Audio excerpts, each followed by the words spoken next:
The envelope sat beside my plate like an uninvited guest, its plain white surface catching the light from the chandelier overhead. My name was typed in block letters, centered neatly, as if to erase any trace of personal connection. Darren didn't look at me as he said, "Go ahead and open it." Inside was a single sheet of paper.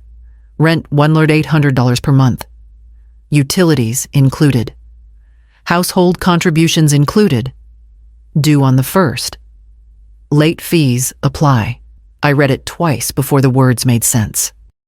Across the table, Margot Bell, Selena's mother, dabbed her mouth with a linen napkin.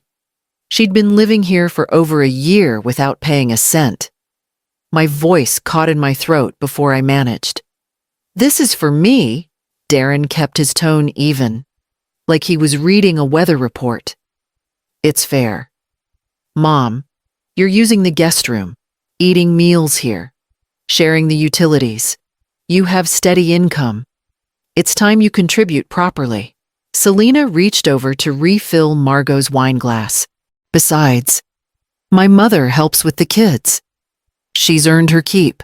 You're not really in that role anymore." Margot's lips curved in a faint, satisfied smile. I thought of the 12-hour shifts I'd been taking, the skipped lunches, the coupons stacked in my wallet. I thought of every bill I'd paid for Darren when he was starting out, the nights I worked overtime so he wouldn't have to take a second job. I folded the paper carefully and set it beside my plate. "Understood," I said, my voice steadier than I felt. The rest of dinner passed in a haze, the clink of cutlery, the low hum of conversation between Selena and Margot. Darren asking the kids about their school day. No one looked my way again. Afterward, I rinsed my plate in the sink and climbed the stairs to the small room they called mine. It still smelled faintly of the lavender sachet I'd tucked into the dresser drawers when I moved in. I closed the door behind me, sat at the edge of the bed, and unfolded the invoice once more. It was just paper, but it might as well have been a boundary drawn in ink, one I hadn't chosen, but one I could decide how to cross. The weeks after that dinner blurred into a cycle of work and exhaustion. I woke before sunrise for my shift at the insurance office, clocked out at 4, and drove straight to the bistro downtown to serve tables until close. My feet ached so badly at night, I sometimes slept with ice packs against my arches. Margot, meanwhile, filled her days with shopping trips and brunches. Packages arrived almost daily. Glossy bags with designer logos lined up by the front door. Some afternoons, I'd hear laughter drift from the kitchen as she and her friends lingered over pastries and champagne. One evening, while checking my bank account between shifts, I noticed a string of charges I didn't recognize, a salon in town, a boutique I'd never stepped foot in, online orders for home decor I'd never seen. My debit card was still in my wallet. The only explanation was the shared online accounts still linked to my name. I waited until after dinner to bring it up, choosing my words carefully. "Darren, there are purchases hitting my account that I didn't make." He looked puzzled for a moment, then glanced at Selena. She barely paused in slicing pie. "That's probably Mom," she said, nodding toward Margot. "She ordered some things and must have used the wrong account." "No big deal. It is a big deal," I said evenly. "It's my money." Darren frowned, like I was missing the point. "Your family. Family helps each other out. Margot's here for us. You're here for us. Let's not keep score." I bit back the reply forming in my throat. Arguing wouldn't change anything, not tonight. Upstairs, I opened my laptop and started a new spreadsheet. One tab for rent payments, one for utilities, one for groceries I'd bought without being asked, and now, a new tab for Margot's charges. I gave each expense a date, a description, and a running total. By the time I shut the laptop, the numbers stared back like proof of something I'd known all along. This wasn't about family. It was about what they could take without having to ask. I met Victor Hale on my lunch break, choosing a quiet corner table at the cafe across from his office. We'd known each other for years, back when Darren was still in high school and Victor handled our refinancing. He'd always been discreet, but the look in his eyes that day told me this wasn't going to be a casual catch-up. He waited until the server had left before speaking. "Camilla, I need to tell you something. Your son and Selena, they're in trouble with the bank." My hands tightened around the coffee cup. What kind of trouble? They've been behind on their mortgage for months. At least 3 payments. Foreclosure notices have been prepared. But the bank hasn't pulled the trigger yet. They refinanced 2 years ago. And now they're overextended. From the looks of it. Your rent is what's keeping them afloat. The words settled heavy between us. My mind flicked back to the invoice Darren had handed me. The calm way he'd said it was time I contributed, and Margot living there without paying a cent. Her expenses quietly draining my accounts. So, this wasn't about responsibility. I said slowly, it was about survival. Victor hesitated.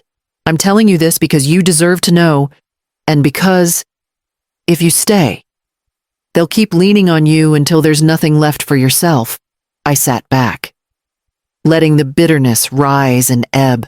They hadn't just taken my money, they'd rewritten the story, so I looked like the dependent one. And Margot's smile across the dinner table made more sense now.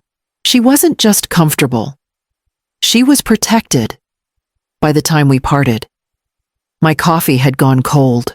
I walked back to work with my pulse steady and my mind already moving ahead. If Darren and Selena thought my rent was their lifeline, then I had something they didn't expect time to decide how to cut it. That night, I pulled out my laptop and a legal pad. The kind I used to keep track of household budgets years ago. Only this time, I wasn't calculating how to stretch a dollar to cover someone else's needs. I was building a way out. The first step was opening a high-yield savings account, but not at the local branch where I worked part-time years ago. Too many familiar faces. Instead, I drove across town on my next day off and chose a credit union where no one knew my name. I gave them my new P.O. box address and moved a small sum from my checking account. It wasn't much, but it was the first drop in a well I intended to fill. When I updated Victor on my plan, he didn't hesitate. "You need to talk to Elaine Bishop," he said. "She's retired from real estate but knows every way to protect a buyer's privacy."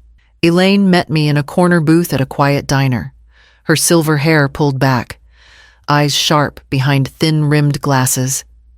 She listened as I explained, then nodded once. "We'll set up an LLC.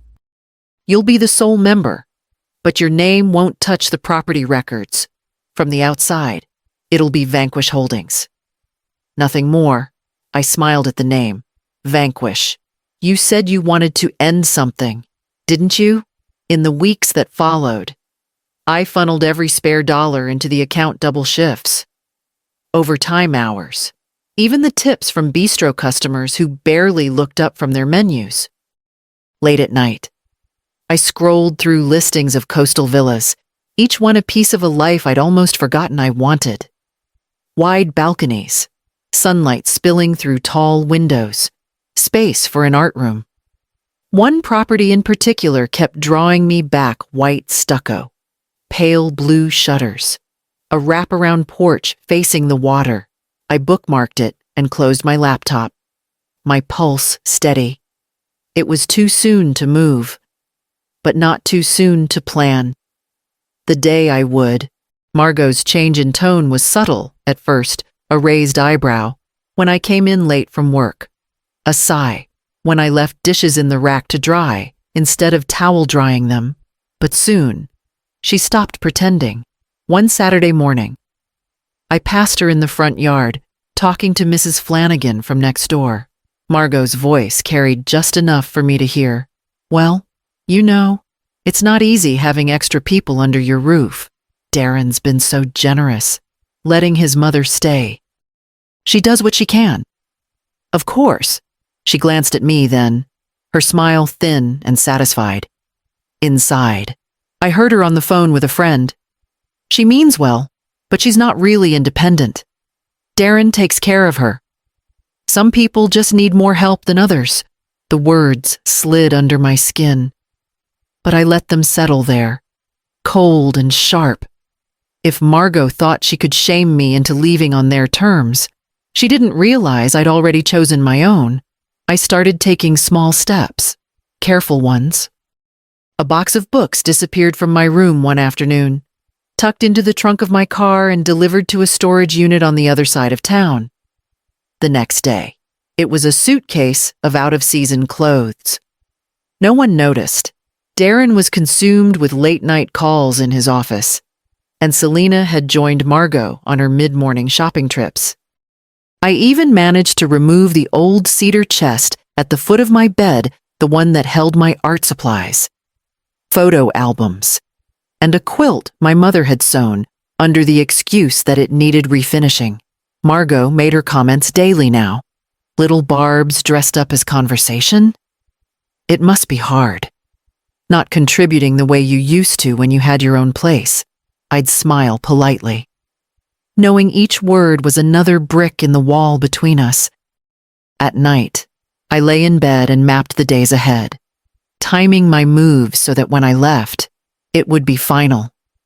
There would be no frantic packing, no explanations, only a note on the table and the hollow echo of my footsteps on the way out. I chose a Tuesday. Margot would be at her water aerobics class. Selena had an all-day design consultation, and Darren never missed his standing lunch with the same group of colleagues he'd known since college. I'd timed it down to the minute. By mid-morning, my car was backed into the driveway, trunk open. The boxes I'd been slipping into storage for weeks were already gone. What remained was the last layer of my life in that house. Clothes from the dresser, my laptop, the framed photos I'd kept on the nightstand. I wrapped each one in towels instead of newspaper. Quieter that way. The cedar chest went last. I slid it into the back seat and shut the door gently. The sound swallowed by the empty hallway. I stood in my room for a moment, looking at the bed neatly made, the curtains drawn halfway, the faint scent of lavender sachets still in the air. It no longer felt like mine. On the kitchen table, I placed a single folded sheet of paper. On the front, Camilla. Inside, it read, "As of today, I have moved out. Rent is no longer due. All services attached to my name will be disconnected within 24 hours. Please forward any mail to the address on file with the bank." I set my house key on top, the metal catching the light. No explanations. No goodbyes. When I closed the front door, the latch clicked softly, and that was it. The air outside felt different, lighter somehow, as if the weight I'd carried inside those walls couldn't follow me past the threshold. I drove without turning back, heading toward the small apartment I'd arranged through one of Elaine's contacts, a temporary stop until the real move could happen. That evening, just as I was unpacking the first box, my phone rang. "It's yours," Elaine said, her voice warm with satisfaction. "The villa's offer was accepted. We'll close in under 30 days. All in cash." I sat on the edge of the bed, the hum of the city beyond the window. For the first time in years, my future wasn't tied to someone else's demands. It was mine, and I was ready to walk straight into it. It didn't take long for Darren to find me. 3 days after I left, a knock rattled the apartment door. When I looked through the peephole, he was standing there in his pressed shirt and tie, a white envelope clutched in his hand. His jaw was set the way it used to be when he was a boy trying not to cry. I opened the door halfway. "Darren." He held up the envelope. "We got a letter. Says the mortgage on our house has been transferred to Vanquish Holdings. That's your company, isn't it?" I met his gaze without answering. "Mom, if this is some kind of punishment, it's not a punishment," I said. "It's business." He shifted his weight. lowering his voice. We're in a tough spot. Margot's not well, and Selena's projects aren't bringing in money yet. We just need a little time. Maybe she could stay with you until we recover. I let the silence stretch between us before I answered. The villa has a guest suite. She's welcome to it. 1,800 a month. Late fees apply. His expression cracked, disbelief flashing across his face. Are you serious? Dead serious, I said. You taught me the going rate for living under someone's roof. He took a step back, his grip tightening on the envelope. This isn't a game. Mom, we're your family. I tilted my head slightly. So was I, Darren, when you handed me an invoice. For a moment, I thought he might say more. But instead, he turned sharply and walked down the hall, the sound of his footsteps fading. I closed the door and leaned against it, feeling the echo of his presence fade from the room. There was no satisfaction in watching him go, only a quiet certainty that I'd drawn the line where it needed to be. And I knew it wouldn't be the last time he crossed it to see if I'd move it. They came together this time, Darren in a blazer, Selena with her arms folded tight, Margot trailing behind in a silk scarf and oversized sunglasses. I let them in without a word and led them to the small dining table, where a manila envelope sat waiting. I took my seat and slid the envelope across. Go ahead. Selena opened it first, pulling out the neatly stacked papers. Her eyes moved over the headings: rent payments, utility contributions, grocery receipts, credit card charges. Margot Bell? The silence was sharp enough to hear the pages turn. These go back over 2 years, Darren said, his voice flat. I nodded. Every payment I made, every late fee you charged, every expense that wasn't mine but came out of my account. Margot sniffed, refusing to meet my eyes. Selena kept reading until she reached the last page, the property deed, printed in crisp black ink. What is this? Darren asked. It's the deed to your house, I said. Vanquish Holdings owns it now. His jaw tightened. This is real. It's legal, I replied, and it's permanent. You've betrayed us, he said, the words clipped. No, I said evenly. I learned from you. You gave me a lesson in terms, deadlines, and consequences. I just applied them. For a moment. No one spoke. Then Selena set the papers down, her lips pressed thin. Darren stared at the deed like he could will it to vanish. If you want to discuss the mortgage, I added, you can use the LLC's email address listed in the letter you received. That's how business is handled now. I rose from my chair, holding the door open. They filed out without another word, Margot's perfume lingering in the hallway. When the latch clicked shut, I went back to the table and gathered the papers into a neat stack. Sliding them back into the envelope, I set it on the counter, exactly where I could see it while I packed for the move to the villa. The villa smelled faintly of fresh paint and sea air, the kind of scent that made me want to open every window just to let it in deeper. The room I'd chosen faced east, and by mid-morning, the light pooled across the floor like warm silk. I carried in the cedar chest I'd hidden away for years and set it down gently, almost afraid to open it. Inside were my brushes, paints, and stretched canvases, the things I'd packed away when life became about working, not creating. I laid them out on the table by the window, the bristles still soft, the oils still rich with color. My phone buzzed on the counter. Darren's name lit the screen, followed by a string of messages. We need to talk. The mortgage is due. We can't keep up. Help us. Mom. I opened my laptop instead and drafted a short reply from Vanquish Holdings payment due in full. Grace period 5 days. Late fees apply. I sent it. Closed the thread and blocked the number. The silence that followed was thick but not heavy. It was the kind of quiet that belonged to me alone. I dipped a brush into a deep blue and drew the first stroke across the blank canvas. Watching the paint catch the light, the hours passed without my noticing. The sun shifting until it stretched shadows across the floor. I stepped back to look at what I'd begun unfinished.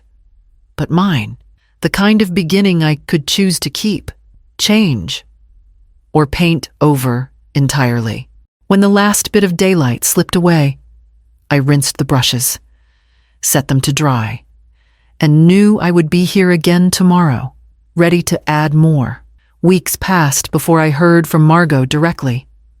The message was short, typed in clipped sentences that made no attempt at warmth. "We can't keep up with the payments. Darren's hours were cut. Please reconsider." I read it once, then opened the LLC's account on my laptop. A few clicks brought up the payment history. The overdue balance was clear. I generated the late notice, stamped it with the standard terms, and filed a copy in the sent folder without a flicker of hesitation. The villa was quiet except for the soft hiss of waves beyond the open balcony doors. My bank account was steady now, the deposits predictable, the expenses few. I didn't need to glance at my budget anymore. I knew exactly where I stood, across the room. My first completed painting leaned against the wall. Broad sweeps of ocean blues and muted golds stretched across the canvas, the light in it shifting depending on where I stood. It wasn't perfect, but it didn't need to be. It was the first thing I'd made in years that hadn't been for someone else's approval. I hung it in the front room, just opposite the door, so it would be the first thing I saw every time I walked in. Then I cleaned the brushes, capped the paints, and returned the room to order. As the evening deepened, I poured a glass of water, stepped onto the balcony, and let the air roll in from the coast. The horizon was streaked with the last lines of sunlight, fading into the dark. I thought about the years I'd lost, the noise I'd endured, and the quiet I'd built in their place, and I knew I had finally come home.